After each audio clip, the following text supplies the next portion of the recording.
बिन माँ के दो भाई दो बहन। ए माँ, उठ ना माँ, उठ ना माँ। विनोद भैया, माँ को उठने को बोलो ना। देखो इंदर भैया कितना रो रहे हैं। बड़ा ही बुरा हुआ इन चारों भाई बहनों के साथ। एक इनकी माँ सीता ही तो थी, जो आज वो भी चली गई। इस दुनिया से अब बेचारे इन बिन माँ के बच्चों को कौन देखेगा। वही तो मोहन, अरे एक माँ बिना बाप के भी बच्चे पाल लेती है, मगर एक बाप नहीं।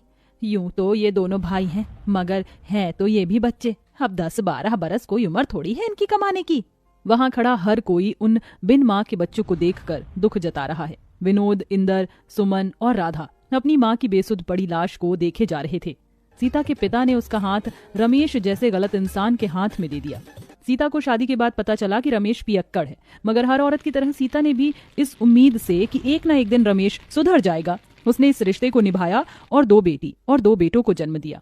सारा जीवन दुख उठाकर उसने भरसक उन्हें पालने की जिम्मेदारी उठाई, मगर उसका कमजोर शरीर जरूरत से ज्यादा मेहनत करने की वजह से कई बीमारी में घिर गया और आज सीता इस दुनिया में नहीं रही। विनोद ने डबडबाई आंखों से अपनी माँ के शव को देखकर कहा, इंदर भाई, माँ का अंतिम संस्कार करना है। दोनों भाई अर्थी उठाए शमशान घाट लाकर अंतिम संस्कार करते हैं। ठंड इतनी भयंकर थी कि बेचारे उन बिन माँ के भाई बहनों का रोम रोम कांप उठा था। दुधमुही राधा चिता को जलता देख बस रोए जा रही थी। खुद जलते जलते भी वो माँ अपने औलाद के उघार शरीर को गर्माहट से भर जाती है। बेचारे उन चारों भाई बहनों को भूखे प्यासे 2 दिन हो जाते हैं। अले ले ले, चुप हो जा राधा, तू तो भैया की प्यारी बहना है ना। भैया, राधा को दूध पीना है, वो भूख से रो रही है। बस अब मैं मेरी दोनों बहनों को ऐसे भूखा नहीं देख सकता। इंदर, तू इनका ख्याल रखना, मैं खाना लेके आऊंगा। मैं भी आपके साथ चलूंगा भैया, हमारी दोनों बहनें हम दोनों भाइयों की जिम्मेदारी है। ये ले सुमन, राधा का ख्याल रखना। 2 साल की राधा को सुमन की गोद में देकर दोनों भाई उस ठंड के कहर में काम ढूंढने निकल जाते हैं। ओह भैया, यहाँ तो कितनी ठंड है और कोहरा भी, कुछ भी दिखाई नहीं दे रहा। हमें आगे चलना होगा। कुछ दूर आगे आकर वो कुछ लोगों को अनाज की बोरियां उतारते देखते हैं। चल भाई, वहाँ चलकर काम मांगते हैं। हाँ भैया। जरा जल्दी जल्दी बोरी उतारो।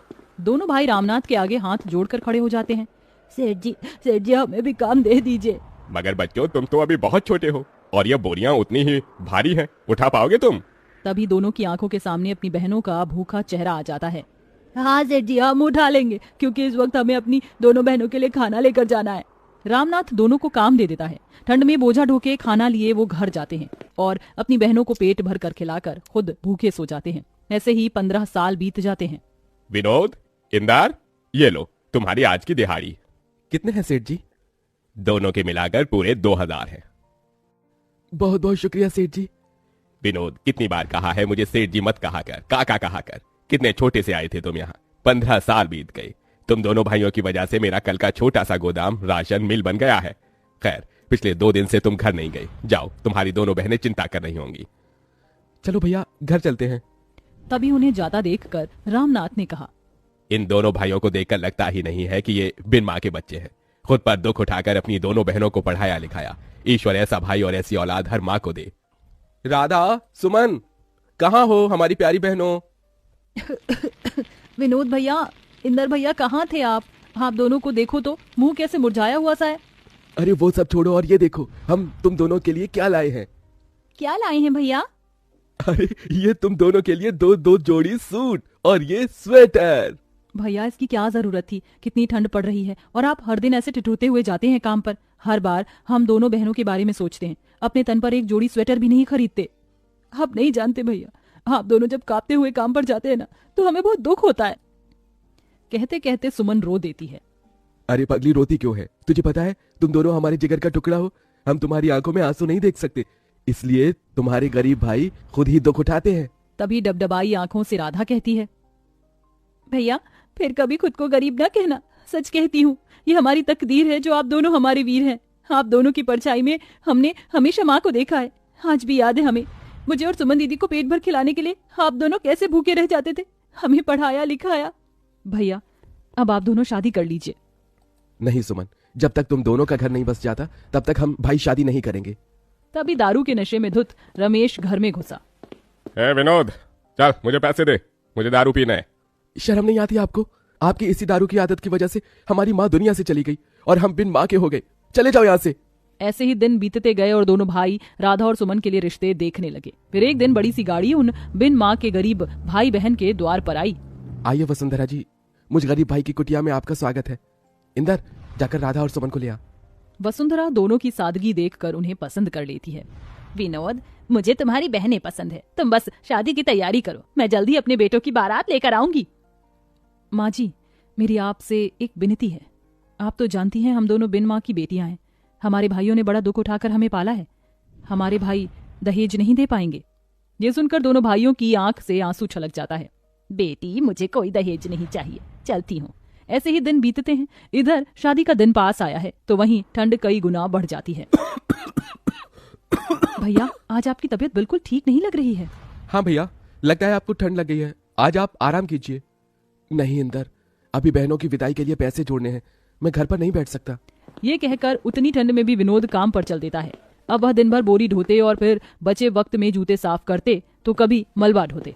अब शादी की रस्म भी शुरू हो जाती है। राधा सुमन को हल्दी मेहंदी लगाने लगती है। भैया, कल इसी वक्त हमारे आंगन में बहनों की बारात आएगी। ये हम दोनों भाइयों का कितना बड़ा भाग्य है ना भैया, जो अपनी बहनों का कन्यादान हम करेंगे। हाँ इंदर। मगर दोनों को कहाँ पता था कि एक और दुख उन पर आन पड़ने को है। शादी के रखे पैसे को रमेश चुरा कर ले जाकर दारू पी जाता है और खूब सट्टा खेलता है, जिसके बाद दोनों चिंता में आ जाते हैं। भैया, पैसे तो है ही नहीं। हे भगवान, कितनी मुश्किल से कर्ज उठाया था शादी के लिए, अब ऐन मौके पर कौन देगा ऐसे पैसे। अरे यार, आज राधा और सुमन की बारात है, हमारी बहनों की इज्जत चली जाएगी। कैसे करेंगे हम उनकी विदाई। माँ, तेरे दोनों बेटे हार गए माँ। दरवाजे पर खड़ा रामनाथ ये सुन लेता है और फौरन पैसे मंगवा कर उन्हें दे देता है। विनोद, इंदर, ये लो और इसे अपनी बहनों का कन्यादान करो। बहुत बहुत शुक्रिया काका, आज आपने हमारी बहनों की विदाई रुकने से बचा लिया। जिसके बाद दोनों उनका कन्यादान करते हैं और शादी बड़े धूमधाम से वसुंधरा के बेटों से होती है, जिसे कि पूरा गांव देखता है। और विदा होते हुए सुमन दिल से रोते हुए कहती है, भैया, आपने हम दोनों के लिए माँ और पिता दोनों का फर्ज निभाया। जाते जाते इस बहन को एक खुशी और दे दो। बोल मेरी बहन। भैया, अब बस अपना घर बसा लो। हम दोनों आपका घर बसते देखना चाहती हैं।